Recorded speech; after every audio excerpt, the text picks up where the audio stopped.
T'es là. Je m'appelle Florent Daluin, on va vous parler de Deep Learning. Donc moi je suis data scientist, c'est les gens qui jouent avec le Deep Learning. J'ai travaillé avant avec des robots, avec du pétrole, et actuellement je travaille pour une société qui s'appelle Neteos. Donc on fait du traitement de documents automatisés, de la gestion de dossiers de souscription, on travaille pour des assurances par exemple, ou si vous voulez louer une voiture. On est basé à Montpellier, donc si ça vous dit d'échanger Lubrizol pour des vagues de chaleur, venez, on recrute. N'hésitez pas à venir me voir ou voilà si vous. On recrute particulièrement des sysadmins DevOps en ce moment. Enfin un déjà ça sera pas mal. Et je remercie aussi mon employeur de m'avoir laissé venir ici et de pouvoir vous présenter ça. Donc pourquoi ce talk? D'abord, ceux qui étaient là à Keynote d'ouverture, vous avez vu que dans les buzzwords de Thierry ce matin, il y avait machine learning. C'est quelque chose qu'on entend partout autour de nous aujourd'hui. C'est devenu un vrai débat de société. Et je pense qu'il n'y a pas grand monde qui sait de quoi on parle quand on parle de deep learning. Et ça, c'est un gros problème. Parce que le deep learning, c'est partout. Il y en a partout maintenant. Il y en a dans votre poche qui est en train de nous écouter là, à ce moment-là. Il y en a, ça décide ce qu'on peut voir ou pas sur Internet. Par exemple, les filtres de contenu sur YouTube ou sur Reddit. Tout ça, c'est basé sur du deep learning. Ça fait de la traduction automatique de façon super performante. Ça conduit des bagnoles. Ça choisit ce qu'on achète sur Amazon. Ça a fait encore plein d'autres choses. Dans le domaine du médical, maintenant, on a des systèmes qui aident à la décision de voir si vous avez une tumeur, par exemple. Ça analyse des radios. Dans la pub, pour faire le ciblage, quand vous allez sur n'importe quel site de news, par exemple. On fait de la génération automatique de texte, par exemple sur YouTube, quand vous allez voir des vidéos qui n'ont pas été taguées par la personne qui l'a uploadé, il y a des algos qui génèrent tout seul une description. On parle de plus en plus de reconnaissance faciale et il y a encore des dizaines de milliers d'applications dont ni vous ni moi sommes au courant. Et moi ça me fait un peu peur. Et moi je sais comment ça marche et ça me fait un peu peur. Parce que on a des algos qui décident plein de choses pour nous, savoir ce qu'on achète, ce qu'on voit, ce qu'on peut voir. Et personne ne sait comment ça marche. Et alors, on est vraiment plus très loin du Terminator. Quand est-ce qu'on va se faire finir par se faire buter par un robot? Moi, ce que je veux que vous repartiez, ce que je veux que vous emportiez comme message de ce talk, c'est ça. Hein, on entend beaucoup parler d'intelligence artificielle. Alors, je vais pas rentrer dans le débat. Moi, ça m'énerve. Moi, ça m'énerve beaucoup. Et je pense qu'il y a beaucoup de gens qui travaillent dans le machine learning que ça énerve. Alors, on va pas rentrer dans le débat, mais la première étape, ce serait de savoir qualifier ce que ça veut dire intelligence. Moi, mon message, c'est que le deep learning, c'est tout sauf de l'intelligence. Et donc, pour vous montrer ça, ce que je vous propose, c'est de faire un petit peu de vulgarisation. Donc, les gens dans la salle qui sont déjà ceinture noire de TensorFlow, ils vont se faire un petit peu chier, mais bon, restez quand même, on va rigoler. Donc, l'idée, c'est que vous ayez quand même une vague idée de comment ça marche, pour surtout avoir conscience des limites des algorithmes de machine learning et de deep learning en particulier. Et je vais essayer d'éviter de parler de maths. Je vais essayer. Ok, quand on parle de deep learning, de machine learning, on parle de machines qui apprennent. Là ça va, j'ai perdu personne. Alors, on va décrire un exemple très simple qui est un petit peu le problème mère de tous la mère de tous les problèmes en machine learning. C'est un jeu de données qui s'appelle le MNIST, qui a été publié par la Poste américaine. En gros, le but, c'est de reconnaître les digits qui sont écrits à la main. Donc, c'est les codes postaux sur des enveloppes. Et donc, c'est un dataset c'est un jeu de données. Ces images, elles ont été publiées il y a 30 ans. C'est des toutes petites images, c'est assez simple et c'est la merde. Donc, du coup, on a un modèle. Notre modèle, c'est notre modèle de machine learning, c'est ça qu'on veut utiliser pour faire la classification. Donc je vais lui donner une image en entrée et ça va me dire en sortie, ah bah ça c'est un 6. Ok.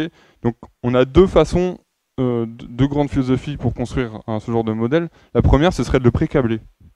Ce serait de lui dire, ok, dans ton image, si tu as une boucle en bas, c'est un 6, si tu as une boucle en haut, c'est un 9, etc. Alors le problème de ce genre d'approche, déjà, c'est que ça présuppose un vocabulaire commun. Donc ça peut être un langage de programmation, par exemple, ou ça peut être qu'est-ce que c'est une boucle. Voilà, comment je fais pour reconnaître une boucle. L'autre souci, c'est que c'est pas adaptable. Qu'est-ce qui se passe si maintenant mon 6 il est écrit en blanc sur fond noir, ou alors on est aux États-Unis, les gens mettent pas de barre au milieu au 7? Comment mon algo va s'en sortir? Donc le machine learning, ça c'est pas cette approche-là qu'on va prendre. Le machine learning, on va se baser sur la donnée. Donc là, pour ce problème-là, la Poste américaine a publié il y a quelques dizaines de milliers d'exemples pour chaque lettre, pour chaque chiffre. Donc il y a 10 chiffres possibles, et il y a 10 000 exemples de chaque. Et je vais me servir de cette donnée-là pour construire mon modèle, pour apprendre mon modèle.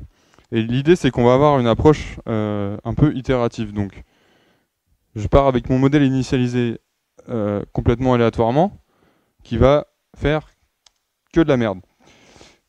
L'idée, c'est que moi, en plus de mes images, elles sont labellisées. Donc, je sais que cette image-là, c'est déjà un 5. Du coup, je peux corriger mon modèle, trouver un espèce de moyen pour lui dire « Ah, là, tu t'es trompé, là, t'as bon, là, tu t'es trompé, là, tu t'es bon », pour que mon modèle finisse par se régler. On va vraiment parler de réglage ou d'optimisation pour avoir la meilleure performance possible.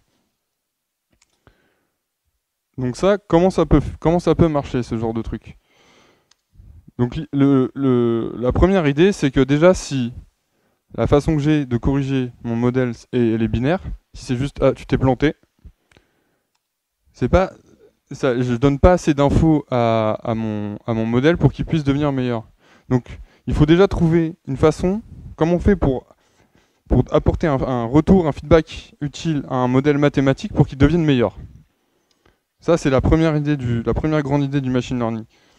Donc, déjà, on va essayer de trouver une façon d'évaluer un modèle un petit peu plus constructive que juste dire « Ah là, tu t'es planté » ou « Là, t'as bon ». Donc si on imagine que par exemple mon modèle il est capable de voter, il a 10 sorties qui vont me dire bah, je vote que c'est un 5, puis je vote que c'est un petit peu un 6 parce que j'hésite. Par contre les autres je pense que c'est pas du tout ça. Donc là par exemple il va me dire bah, je suis à 75%, je pense qu'à 75% c'est un 5, à 25% un 6, puis c'est pas le reste. Là je peux lui apporter un retour un petit peu plus précis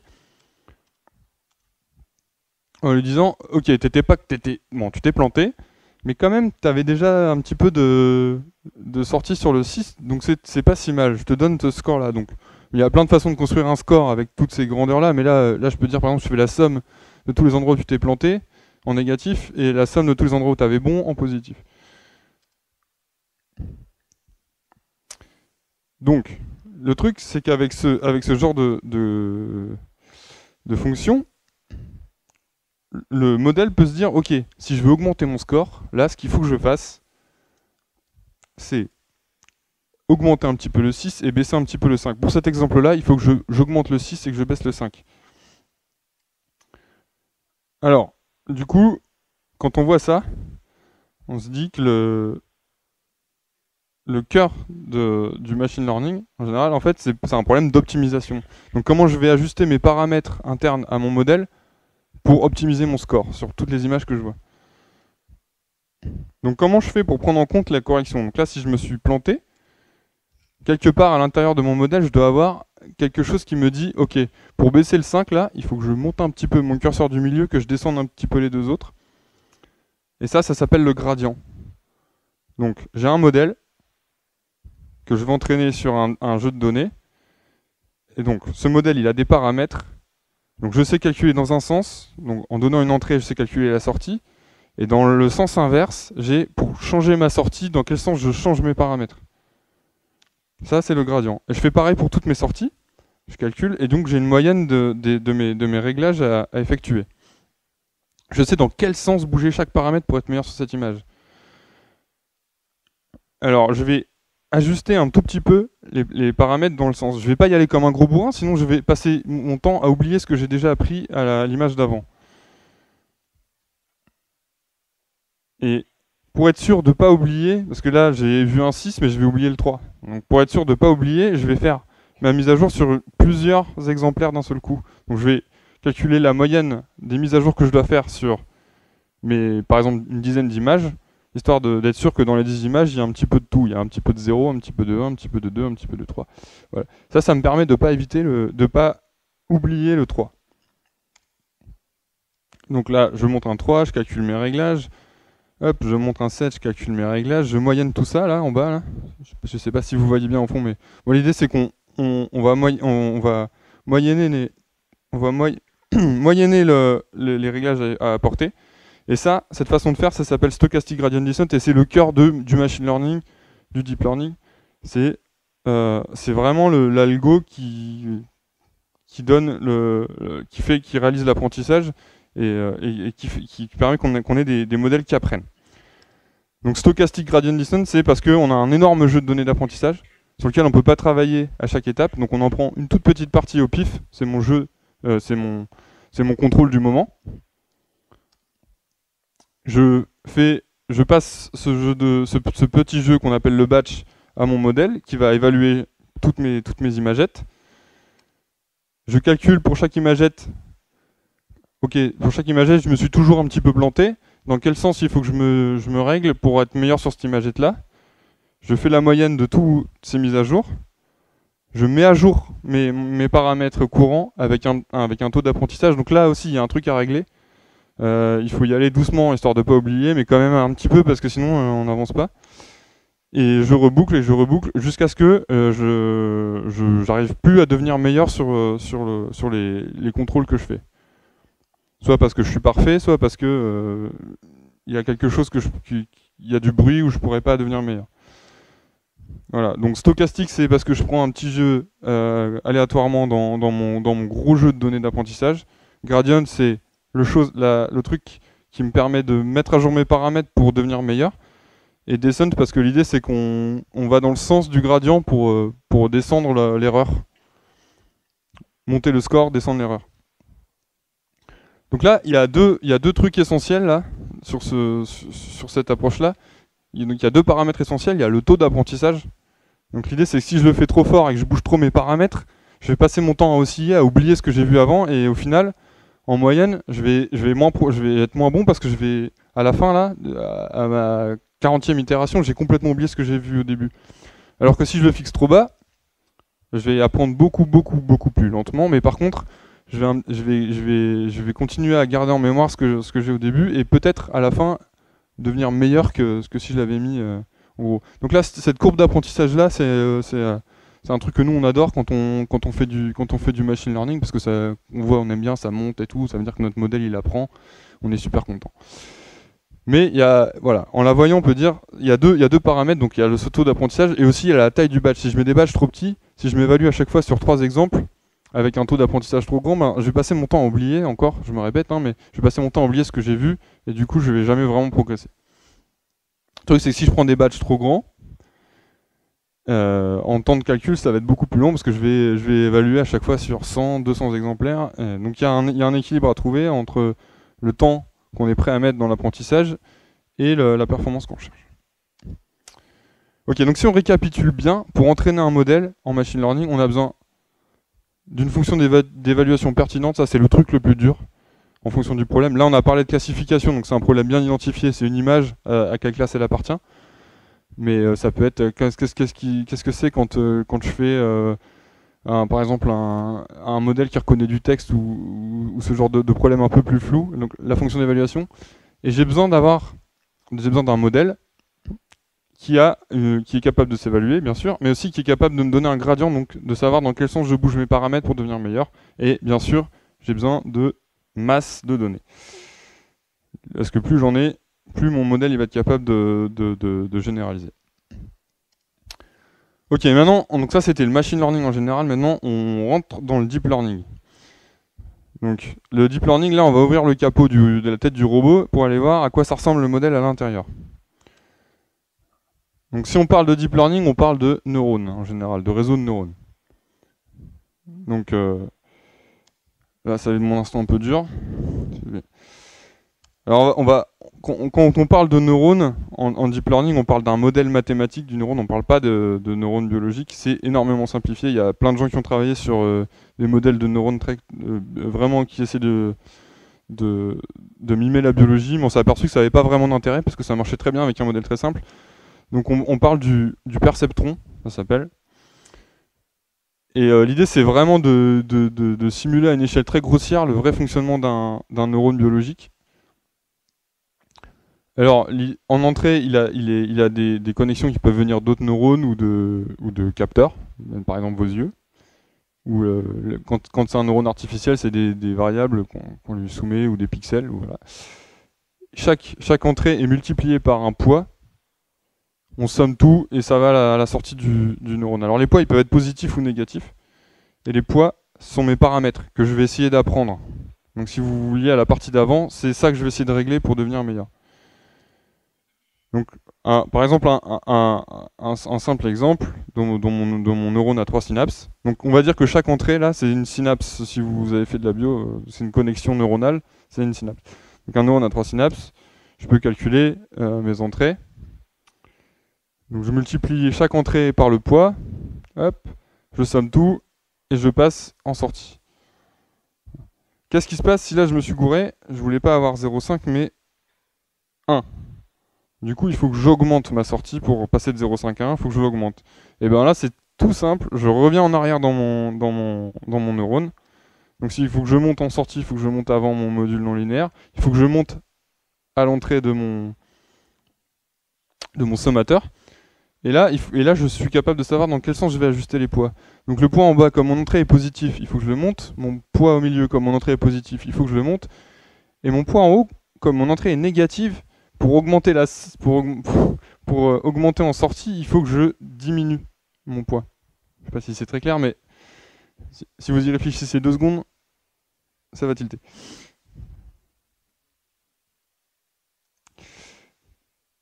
Ok. Donc dans Deep Learning, il y a un nom quand même. Donc le learning, je pense qu'on en a parlé, mais il y a Deep. Et il suffit juste qu'en fait, ces neurones-là, ils sont faits pour être empilés et accrochés les uns aux autres. Donc faire un réseau assez gros. Donc un modèle de réseau de neurones, par exemple, c'est tout simple, ça ressemble à ça. Donc l'idée, c'est que j'ai plusieurs couches, les unes à la suite des autres, et chaque couche parle uniquement à la couche avant, à la couche qui est avant elle et la couche qui est après elle. Ok, mais alors ça, comment ça peut marcher? Donc, ok, ma couche de sortie, j'observe directement le résultat. Je sais que s'il faut que je monte mon premier neurone en sortie, je suis capable de faire ce que je viens de vous montrer et donc de calculer le gradient sur la couche d'avant. Mais comment je fais après? Eh bien, c'est tout simple. C'est exactement le même principe. Ça s'appelle backpropagation et c'est ça qui a vraiment permis la création et l'utilisation de réseaux de neurones comme, avec la puissance qu'on leur connaît. C'est qu'au lieu, cette fois-ci, je vais calculer le gradient, mais au lieu de mettre à jour, de savoir dans quel sens il faut que je bouge mes paramètres, si je fixe mes paramètres, je peux savoir dans quel sens il faut que je bouge mes entrées de mon neurone. Donc là, c'est toujours le même principe. Je sais que je dois augmenter ma sortie, et je peux remonter dans le neurone et repasser en avant de mes synapses. Donc là, cette fois-ci, si je veux monter ici à la sortie de mon sommateur, je peux remonter chaque synapse. Donc la synapse du haut, le poids est positif. Donc si je veux augmenter ma sortie, il faut que j'augmente ma première sortie, ma première entrée. Pareil pour la sortie du milieu. Par contre, la synapse du bas, elle est négative. Donc si je veux augmenter à ma sortie, il faut que je diminue mon entrée. C'est tout dans ces poids qui peuvent être positifs ou négatifs. Si vous avez fait de la bio, vous savez qu'il y a des neurones qui sont inhibés, d'autres qui sont excitateurs. Et du coup, c'est tout dans ces poids qui peuvent être positifs ou négatifs qui vont changer dans quel sens je les mets à jour. Donc là, cette fois-ci, je peux remonter mon gradient dans le réseau petit à petit. Et du coup, je peux apprendre je peux mettre à jour mes paramètres sur tout mon réseau en remontant les couches successivement. Cet algorithme-là, il s'appelle backpropagation. Et voilà, on a tout ce qu'il nous faut là. On a la backpropagation, on a la stochastic gradient descent, on peut faire passer des réseaux de neurones. Ok, maintenant je vais arrêter de parler de maths, ça va être beaucoup plus facile à suivre. Je vous remercie d'être resté. Je vais parler d'un problème du surapprentissage. Donc, quand vous parlez à un data scientist, il va vous parler d'overfit ou de surapprentissage. Donc le problème on peut le représenter comme ça. Donc on imagine que j'ai un modèle à qui je vais apprendre à reconnaître des chats et des chiens. Ok, donc ça c'est mon jeu de données d'entrée. Donc mon réseau de neurones, sur ce jeu de données, il est à 100% bon, il sait reconnaître, si je lui donne le petit chat à gauche, il me dit que c'est un petit chat, il n'y a pas de souci, il est à fond. Ok, je lui présente ça, qu'est-ce qu'il me dit? C'est quoi? Non, il se gourre, il me dit que c'est un chat. Et pourquoi? Parce qu'en fait, si on regarde bien, là, dans le coin en haut à gauche, c'est gris. Et en fait, si on regarde mon jeu d'apprentissage, dans tous mes petits chats, là, en haut à gauche, c'est gris ou blanc. Alors que dans mes chiens, c'est de l'herbe. Le surapprentissage, c'est ça. C'est quand votre modèle, il va construire il va s'imaginer quelque chose parce que tout ce qu'il voit est biaisé de cette façon-là. Après, si on y réfléchit, statistiquement, quand je vois une photo de chien, il y a plus de chances que le chien il soit en train de courir dans l'herbe que le chat. Je ne sais pas si vous connaissez les chats et les chiens, mais voilà. C'est un peu l'idée. Mais n'empêche que c'est mauvais. On ne reconnaît pas un chien avec la cause du fond. Donc le risque de ce surapprentissage, c'est que le réseau, mon modèle statistique, se base sur des éléments qui sont présents, qui existent que dans le jeu d'apprentissage. Là, j'ai pas eu de bol. En fait, quand j'ai fait mon jeu d'apprentissage, bah, tous mes chiens ils sont en train de courir dans l'herbe et tous mes chats ils sont sur un canapé. Voilà. Et ça, le problème, c'est que du coup, ok, mon réseau de neurones, qui va aller au plus simple, il va se dire ah bah c'est de l'herbe au fond, donc c'est un chien. Voilà. Mais par contre, il sera pas capable de généraliser. Le jour où il y aura un chien sur un canapé, il va dire que c'est un chat. Donc, au cours des années, on a mis en place des stratégies pour éviter le surapprentissage. Donc il y a 3 grandes astuces. La première astuce, c'est que bah, tout simplement, j'avais pas assez de données. Je me l'entraînais que sur 4 photos. Peut-être que si j'avais trouvé 10 000 photos de chiens, il aurait fini par en avoir un sur un canapé. Et ça, c'est lié, le nombre de données dont j'ai besoin, c'est lié à la complexité de mon modèle. Si j'ai un réseau de neurones avec des centaines de couches et des millions de paramètres, parce qu'on imagine que... Enfin, si vous voyez les empilements de couches, vous imaginez que si j'ai 100 couches fois 100 entrées, à chaque fois, le nombre de paramètres explose complètement. Et en fait, c'est directement lié au nombre de paramètres que j'ai dans mon modèle. Donc, soit j'ai pas assez de données, soit mon modèle est trop compliqué pour le problème que j'essaye de résoudre. Peut-être que si j'avais enlevé des couches de neurones, il s'en serait sorti. Donc là, il y a un lien entre le nombre de données que j'ai en entrée pour faire mon apprentissage et la complexité de mon modèle. Souvent, c'est que mon modèle est trop compliqué. La deuxième astuce, c'est de savoir s'arrêter. Quand on fait la boucle d'apprentissage, quand je suis dans mon stochastic gradient descent, au bout d'un moment, ce que je vais continuer à apprendre, c'est spécifique uniquement au jeu de données que j'utilise pour l'apprentissage et ça ne va pas généraliser. Donc une façon de monitorer ça, en fait, c'est quand je prends mon jeu de données que je vais utiliser pour l'apprentissage, qui est pas assez grand par nature, mais bon, tant pis, je le coupe, je regarde une partie de côté que je regarderai jamais. Je vais apprendre là-dessus et de temps en temps, je sors mon jeu de données que j'ai gardé de côté et je fais juste l'évaluation pour voir comment tu te sens dessus. Et au bout d'un moment, ce qui se passe souvent, c'est que le score devient meilleur sur mes 2 jeux de données, puis à un bout d'un moment, le score devient meilleur sur mon jeu d'apprentissage, mais je deviens plus mauvais sur mon jeu de validation que je n'utilise pas pour l'apprentissage. Donc ça, c'est cette façon de monitorer, de suivre un petit peu l'apprentissage.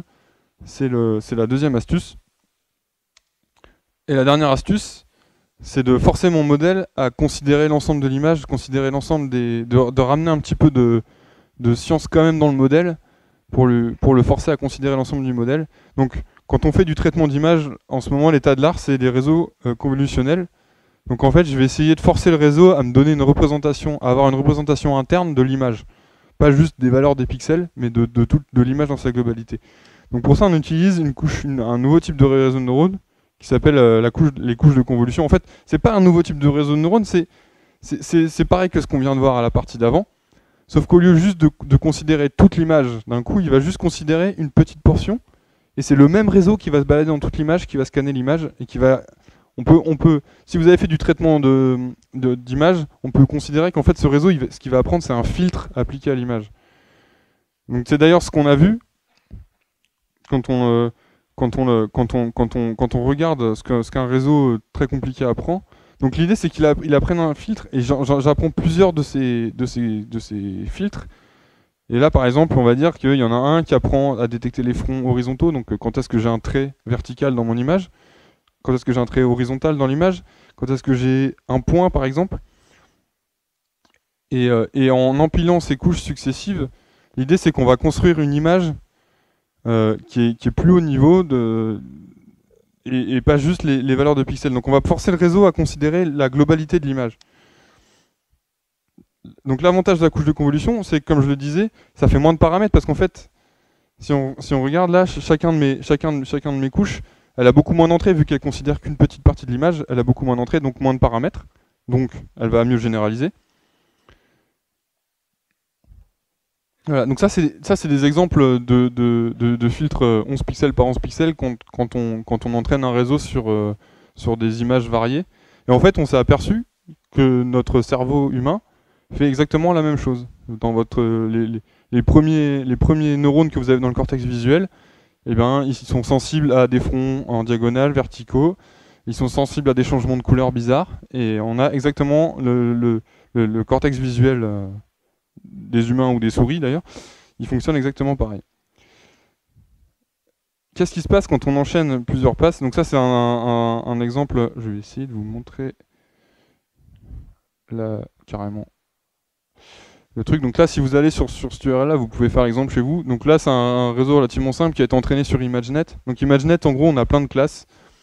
Maintenant c'est MNIST V2 quoi. Et donc l'idée c'est que là on voit on a empilé plusieurs couches de convolution et en fait quand on avance dans le réseau on voit qu'on monte en, j'aime bien dire abstraction, mais c'est que en fait si vous voulez les premières couches on finit par ça ressemble quand même à l'image d'origine, puis plus on monte moins ça ressemble à un truc que nous on s'est estimé. Et plus ça ressemble à des choses abstraites, donc ça va être par exemple pour le réseau de neurones, ça pourrait être est-ce qu'il y a un truc noir en haut, est-ce que c'est quelque chose, un objet rond, enfin c'est ce genre d'abstraction que le réseau construit.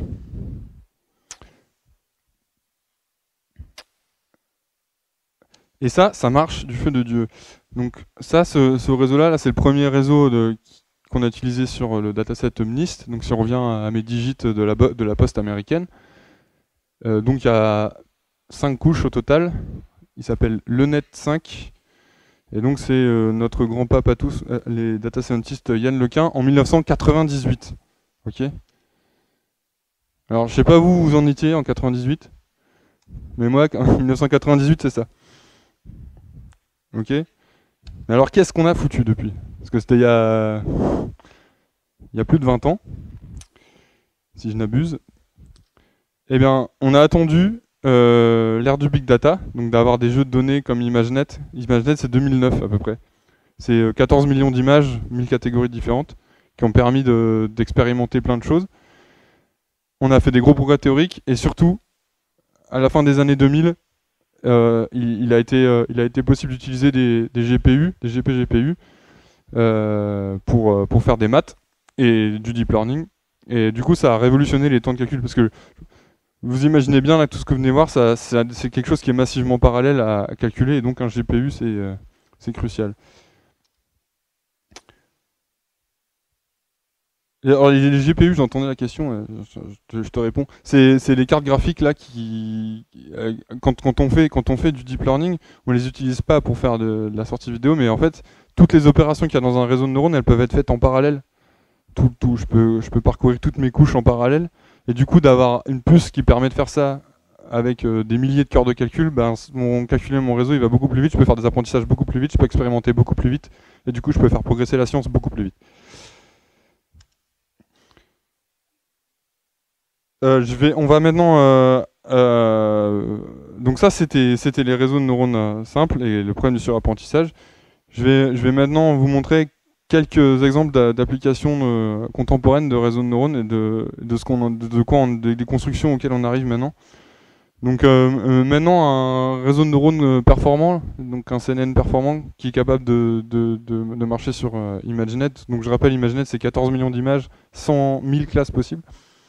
Donc ça c'est ResNet par exemple, il y a 50 couches, c'est monstrueux, ça tient pas en RAM sur mon ordi, voilà, mais ça marche du feu de Dieu. On arrive à des centaines de millions de paramètres. Et ce qui est très très très intéressant, c'est que maintenant, donc depuis 2016, on est passé sous la performance d'un humain. Le réseau est meilleur qu'un humain pour classifier des images comme ça. Ok, un humain entraîné sur ImageNet, il fait 5% d'erreur. Vous, enfin, sans avoir vu le truc, un humain, il est plutôt entre 11 et 12% d'erreur sur ImageNet. Alors c'est quoi ce bordel? Comment c'est possible? Enfin, du coup, c'est bon, c'est fini. L'intelligence artificielle, c'est là. Arrête-toi, Florent. Et en fait, si vous allez voir à quoi ça ressemble l'ImageNet, c'est ça. Voilà. Donc il y a un chercheur qui s'appelle Andrew Karpathy qui a fait une interface. Donc vous pouvez aller vous tester contre un réseau de neurones GoogleNet. Donc c'est pas ResNet, c'est la version d'avant, donc un peu moins performante. Je crois que la version d'avant, elle était moins efficace qu'un humain. Mais en fait, ça, il faut vous dire que je rappelle, il y a 1000 classes. Donc ça, il faut trouver laquelle de ces 1000 classes ici. Voilà, 1000 classes, là, j'en suis encore qu'au début, là.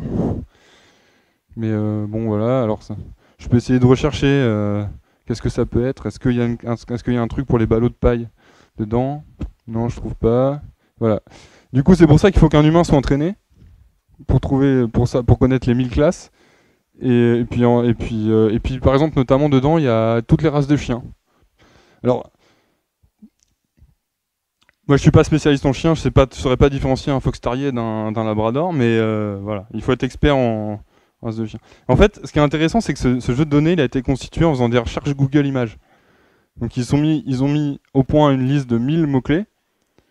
Si je cherche fox terrier dans Google Images, il y a des chances que les 200 premières images, ce soit effectivement des fox terriers. Donc, ils ont fait une recherche Google Images de fox terrier.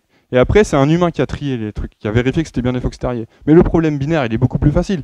Si vous avez une image et qu'on vous demande est-ce qu'il y a un fox terrier ou pas dans l'image, c'est beaucoup plus facile on vous présente une image random et 1000 classes.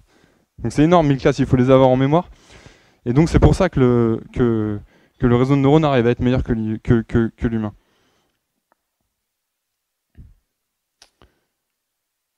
Voilà, donc c'est ce que je disais.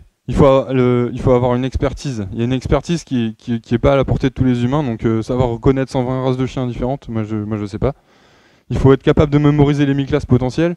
Des fois, il y a des exemples qui sont ambigus dans ImageNet, donc il y a plusieurs objets dans l'image, et voilà.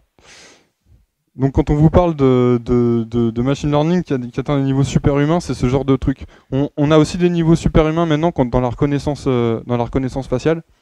Parce que tout simplement, un humain, il n'est pas capable de mémoriser 10 000 visages, alors qu'un ordinateur, a priori, il n'y a pas de problème pour faire ça.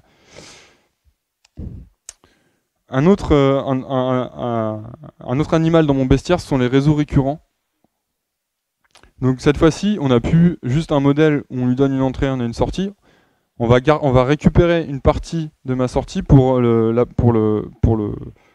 passer à l'étape d'après. Donc ça marche bien pour traiter des objets qui sont des types de séquences. Par exemple, du son. Quand je parle, c'est quelque chose qui est séquentiel et qui avance dans le temps, et je peux traiter en regardant ce qui s'est passé dans le passé. Ça marche très bien pour le texte. Si on considère que chaque mot est un élément d'une séquence, par exemple, pour les données temporelles en général. Donc ce genre de réseau, l'astuce, c'est pour faire l'entraînement, on les déroule. Donc en fait, au lieu d'avoir un réseau récurrent, on a un réseau normal, mais qu'on a déroulé, donc il y a beaucoup plus de neurones. Au final, il y en a beaucoup qui sont communs à chaque étape. Et ce genre de réseau, ça permet donc, par exemple, on peut imaginer que le traducteur de DeepL, là, qui travaille en deep learning, donc où on donne une séquence de mots en français, et puis en sortie, on a une séquence de mots en anglais. On peut faire de la génération de texte, on peut faire de la reconnaissance vocale, on peut faire de la détection d'anomalies temporelles. Par exemple, il y a un papier, pareil, vous pouvez aller voir, quelqu'un qui a entraîné un réseau de neurones sur des ECG, donc des électrocardiogrammes, et donc à chaque étape, il lui donne les valeurs de chaque mesure, et le réseau est capable de dire quand est-ce qu'il y a quelque chose qui part en couille, ce qui est plutôt mauvais signe sur un ECG en général. Le réseau est aussi capable de générer une propre séquence. Si on l'amorce avec une mesure, en sortie ça va nous donner la mesure d'après, on la redonne à l'étape d'après, etc. En itérant comme ça, on est capable de faire de la génération de séquences. Donc là, il y a un truc rigolo, des gens qui ont mis en ligne. Où est ma souris? Donc c'est de la génération de texte. Je vais essayer de zoomer. Ouais, c'est toujours pas ouf. Est-ce que vous voyez un peu au moins la première moitié de la salle? Oui, vous arrivez à lire ou pas? Ouais. Donc là, si je tape quelque chose,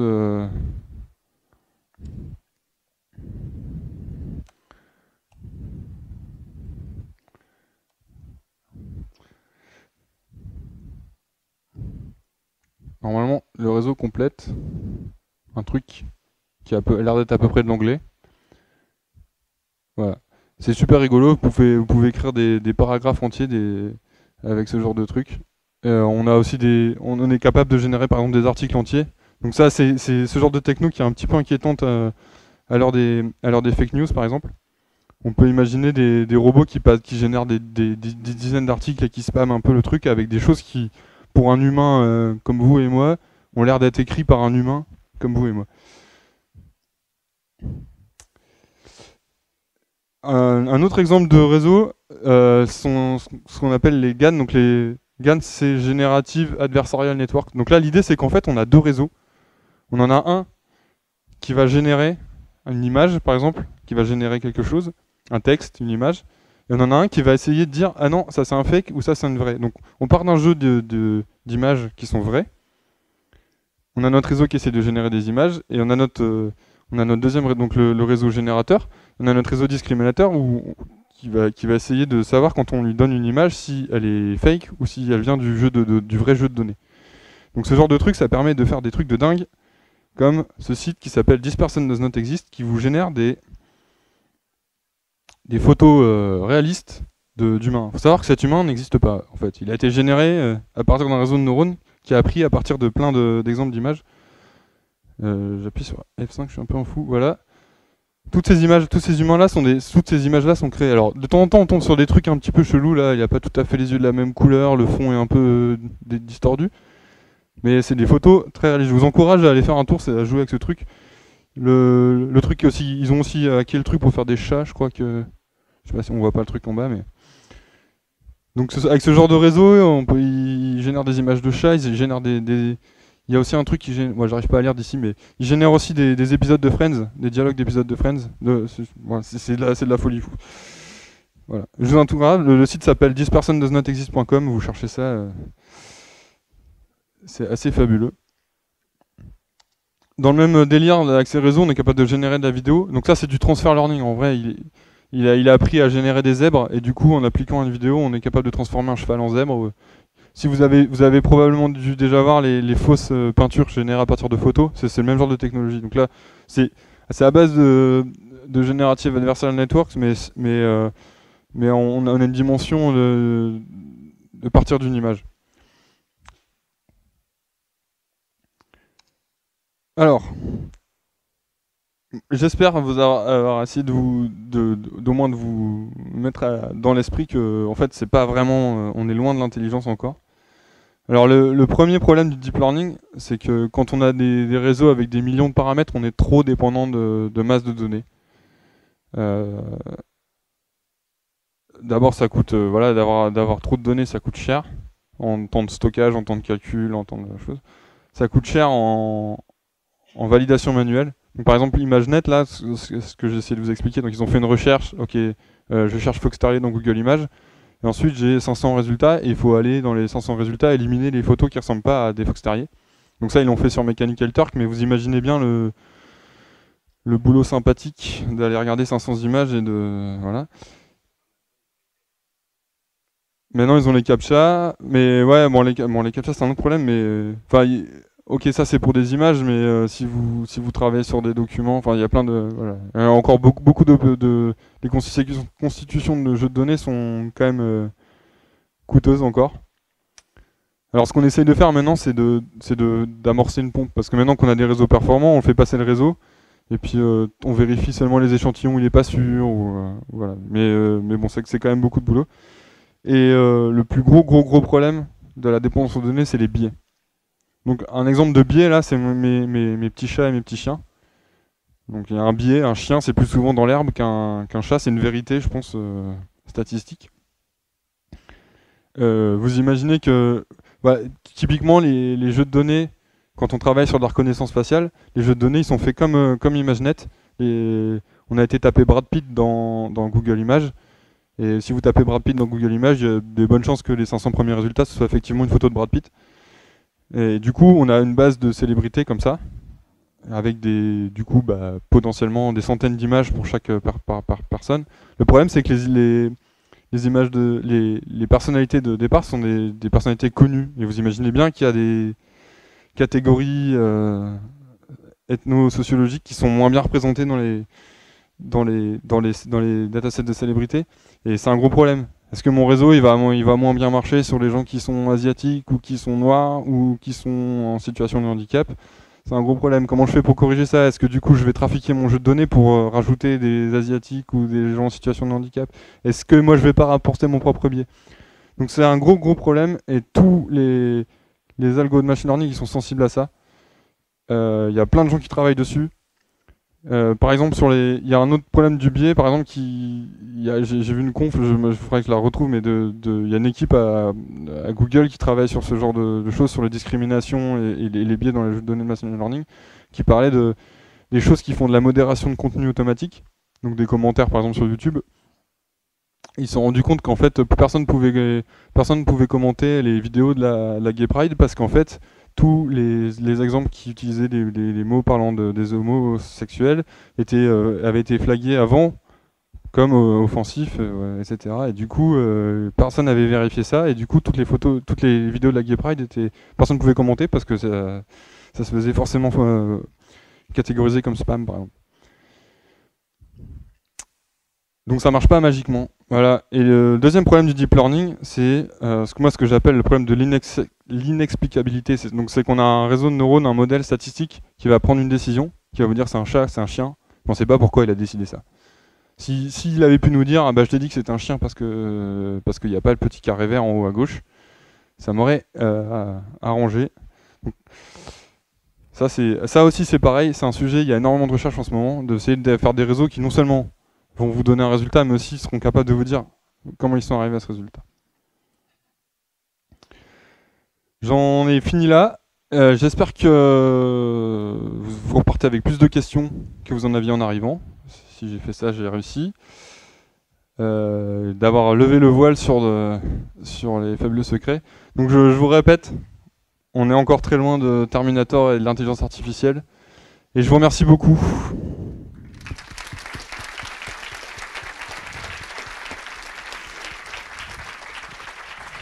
Il nous reste quelques minutes pour des questions. Du coup, est-ce qu'il y a plus de questions? Oui, il y a plus de questions. Celle-là, puis celle-là après. Je reviens, bonjour, merci pour la présentation. Je reviens rapidement sur l'explicabilité des algorithmes. Il me semble avoir vu passer récemment que ça allait devenir une obligation légale, et notamment dans le domaine de la médecine, de pouvoir expliquer aux patients par quel algorithme et comment fonctionne l'algorithme. Tout à fait, mais c'est pareil pour si vous prenez par exemple les véhicules autonomes. Vous imaginez bien que s'il y a un accident, ce serait bien de pouvoir un petit peu débugger après quand même. Donc ouais, c'est un gros sujet de recherche. C'est actuel et c'est un gros problème actuel. Et du coup, ce qui fait qu'il y a des applications critiques pour lesquelles on n'utilise pas justement de machine learning parce qu'on aurait envie de pouvoir expliquer. Alors il y a d'autres algos de machine learning, donc plus avec des modèles plus simples, mais du coup plus compréhensibles, plus appréhendables par un humain, où on peut avoir une idée de ce qui se passe. Comme des régressions linéaires, des choses vraiment de base où on peut visualiser les choses et se les représenter. Mais ça arrive pour des réseaux de neurones et il y a des recherches, il y a des recherches en cours et on arrive à des choses un peu sympas. Merci pour la présentation, c'était très cool. Du coup, j'ai plein de questions. Je parle pas assez dans le micro, ok. J'aurais plein de questions à te poser. C'est plutôt bon signe, je pense. Et du coup, je vais garder celle qui m'intéresse le plus. Tu disais, et je pense que c'est relativement légitime, qu'il y a un vrai problème pour feeder les algos, et en particulier, il faut de l'humain à un moment donné pour trier les jeux de données.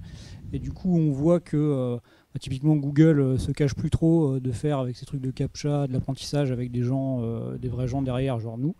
Et est-ce qu'on est capable aujourd'hui de faire un système qui soit très résilient à l'injection de fautes? Parce que moi, par exemple, je suis un mec pas cool, et quand j'ai un captcha, je vais essayer au maximum de lui filer une information fausse jusqu'à ce que ça me laisse passer parce qu'en fait, il savait pas lui-même.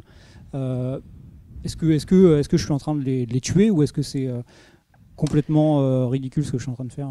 Alors non, enfin c'est rigolo de faire ça déjà. Et j'en ai pas parlé, mais dans tous les jeux de données d'apprentissage, il y a forcément du bruit. Il y a forcément des exemples qui ont même si toi t'étais de bonne volonté, un jour t'es fatigué, t'as confondu un fox terrier avec un caniche. Voilà, ça arrive. Il y a forcément du bruit dans le jeu. C'est le monde. Et du coup, les algos, le deep learning en particulier, est particulièrement résilient à ce bruit. C'est pour ça, par exemple, qu'on n'aura jamais, sur ImageNet, on n'aura jamais 100%, parce qu'en fait, dans ImageNet, il y a des images pourries, déjà. Et donc, on n'aura jamais 100%. Et en plus de ça, on a des algos qui sont capables de détecter le bruit, justement. D'aller dire, à cette image-là, je la sens pas. Donc, en fait, des fondements intéressants du machine learning et du deep learning en particulier, c'est la gestion justement du bruit. Donc ce qu'on appelle le bruit, c'est des exemples pas bien classifiés ou des images pourries. Ou voilà, qu'est-ce qui va se passer si mon image d'entrée elle est complètement floue, si je l'ai prise avec mon smartphone dans le noir bourré, voilà. Une dernière question peut-être? Oui.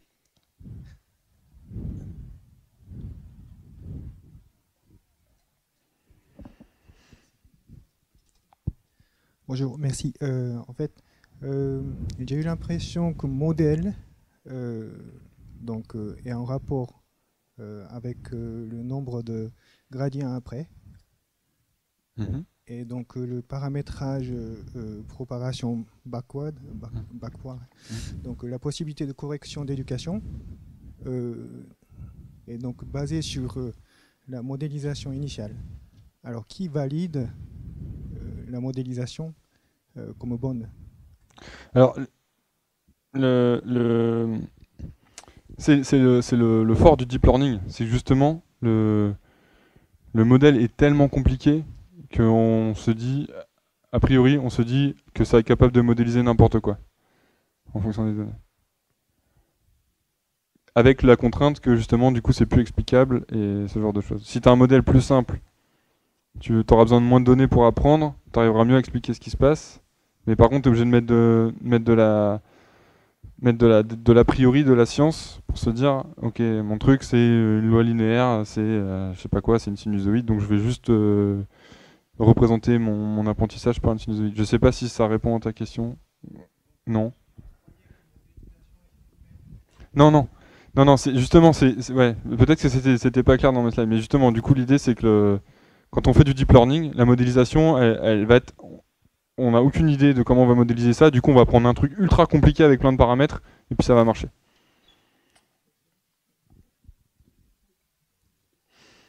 Parfait. Bah, merci Ok. beaucoup. Merci à tous.